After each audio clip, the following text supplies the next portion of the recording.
Hello all you beautiful people out there, I am Mrs. Realistic. Welcome once again back to the channel. We have some more Dylan Moran, and this request comes care of Zdenek Svoboda. Thank you very much for supporting the channel.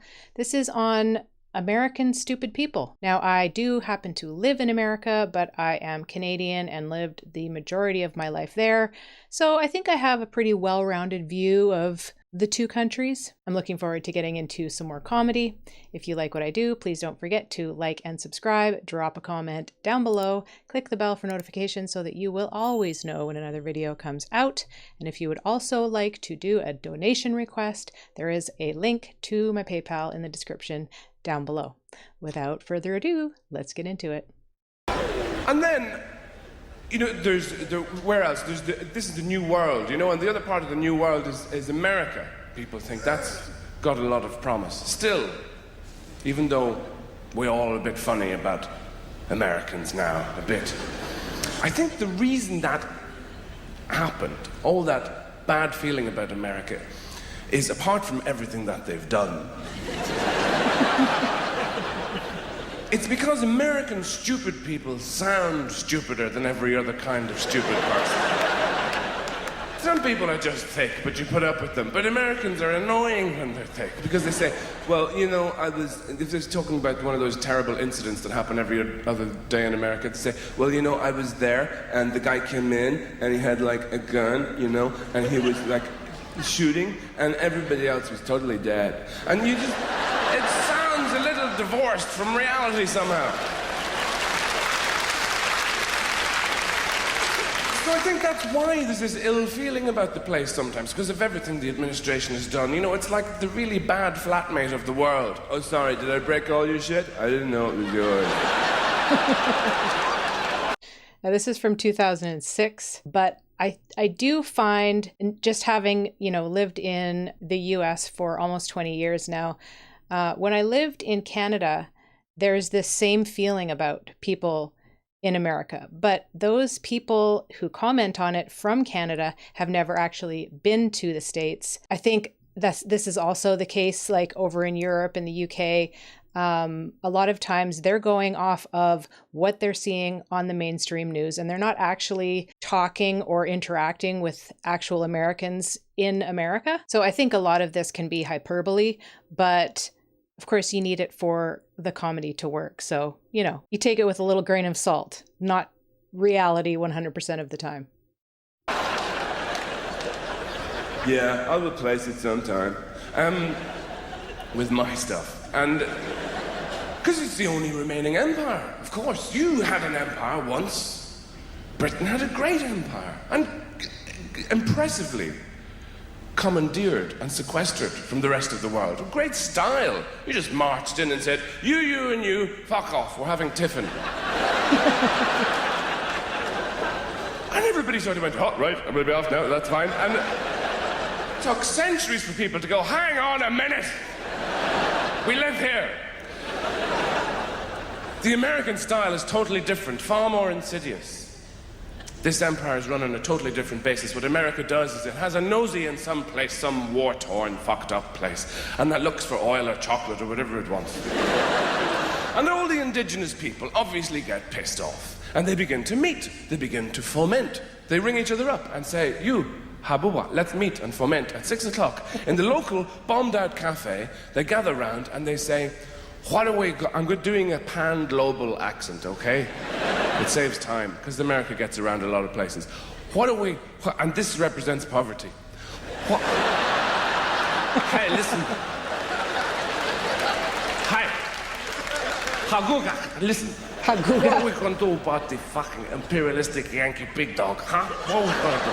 They come in here, they look around, they take our stuff. What are we going to... I'm talking to you. Put down the beans. Listen, what are we going to do? It's kind of Al Pacino from China via Brooklyn. But the, And then what America does, while these people are talking, it very, very gradually builds a Starbucks around them. And then they all become addicted to latte and they lose the will to rebel. And then they turn into Americans. After a couple of weeks, the kind of people who come up to me and say, "Hi, I'm Irish. My grandmother was no Flaherty. Did you know her?" I always say, yes, I did. But then again, everybody did. I've literally had people say, "Oh, you're from Canada?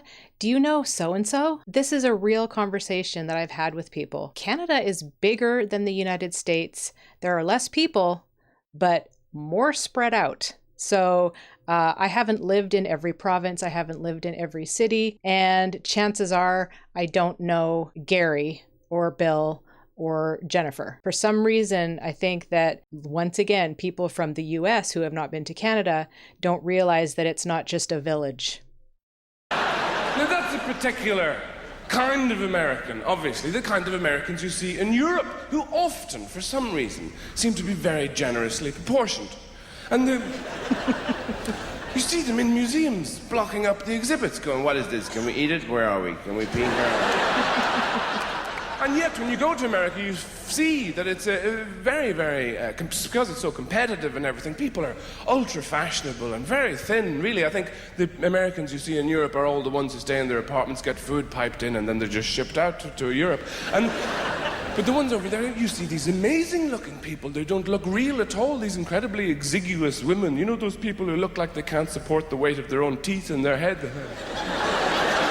Maybe in LA. Stalking in and out of fashionable restaurants. I don't know what they do in there. Maybe they just rub pesto on their legs or something. And you know, they look like they weigh as much as a photograph of themselves. And very fashion conscious. But people have this idea that it's still the promised land. You know, somewhere like California, which everything is fruitful Exactly. and abundant. But Arnold Schwarzenegger is the governor of California. Was, yeah. There's a perfectly ordinary English sentence. How did that happen? Do you know how that happened? Because I'll tell you. You know how he got into that position? He got there by lifting things.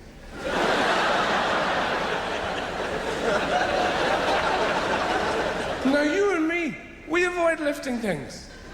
It's unpleasant. Especially heavy things. Even a 5-year-old child knows this. They go, "Huh? No, fuck it, no. I'm going to put Lego up my arse. I'm not doing that, no. He took a different approach. He lifted the heavy, and you know, you lift something when you have to. Piano falls on Granny. You lift the piano. Because Granny has mixed feelings about the whole situation. Sunday lunch continues. He didn't do any of that. He went right over to the heavy thing and lifted it and put it back down and didn't move it anywhere. And then he lifted it again, hundreds of times, and said to the people who had stopped to observe this aberrant behavior, "Look how good I am at lifting the heavy thing in my underpants." Now that sounds a little dim. But it was they who said, "You're the man. You're the one we want to deal with immigration and water rates and taxes and all that kind of shit." No. Well, and don't forget, in between that time, he also did numerous movies in which he always played the tough guy, the Terminator, even in comedies with like Danny DeVito. But I think that seemed to have endeared him to the country, and they felt that he would be the right person to be the governor of California. I don't know. I think as far as saying that America is full of all of these beautiful, thin, super fashion conscious people, that's probably more California. So he's correct on that one. My husband is from California, lived there his entire life, but I was there for about 7 years, and it's very vapid. It's very two-faced, very narcissistic and ego-driven. I think Texas is a little bit less so. Very friendly people, still very health conscious where we are, just outside of Austin. So it's kind of like a good mix of the two, but make no mistake, there are people here who are outrageously out of shape and obese. I think it's just, everything's bigger in Texas, including the portion sizes. You go to a barbecue place, they don't even serve vegetables or fruit. It's meat, beans, coleslaw. So when you're on a diet like keto or carnivore, that works out quite well. You just don't get the sides. But the majority of people who eat in these places get all the sides and the bread and the desserts. Let food be thy medicine. And many people, I think, forget that. Your waist will expand accordingly. Wait. All right, let me go back. You're the one we want to deal with immigration and water rates and taxes and all that kind of shit. Now, wait. What we need to know is, how bad was his predecessor at that job? You know, this must have been somebody who came to work covered in children's blood every morning. Oh gosh, that was the end. Yes, we can absolutely dog on the United States for many things, but it is the melting pot for the world, and of course, the place where most people move to have a, quote, better life. No country is perfect. No place is perfect. I certainly have many issues with the country as a whole. Healthcare, or the scam of healthcare that we have over here, while we do have incredible technologies and wonderful doctors, the whole insurance rigmarole is ridiculous. And something I wanted to say, though, about Arnold Schwarzenegger is that what person can come from another country, like he did, become Mr. Olympia how many times? I don't even remember, then become one of the most famous actors in the world, and then go on to be the governor of California. I mean, it's really kind of an incredible story of the American dream, but like far surpassed the American dream. I don't know of any other people that have gone from America to another country and accomplished what he did. So, like or dislike the man, his movies, his political views, etc., it really is quite an amazing story. And I like how Dylan just kind of makes fun of everybody. I'd like to hear him make fun of Canadians. It's always fun to be able to laugh at ourselves. Everybody gets so triggered nowadays over the littlest things. I think that it's great that we can look back on these stand-ups and just laugh at ourselves, laugh with each other, and put a smile on our face for the day. So thank you for joining me on this one. I hope you're all having a wonderful day. And as I always say, we'll see you in the next one. Peace.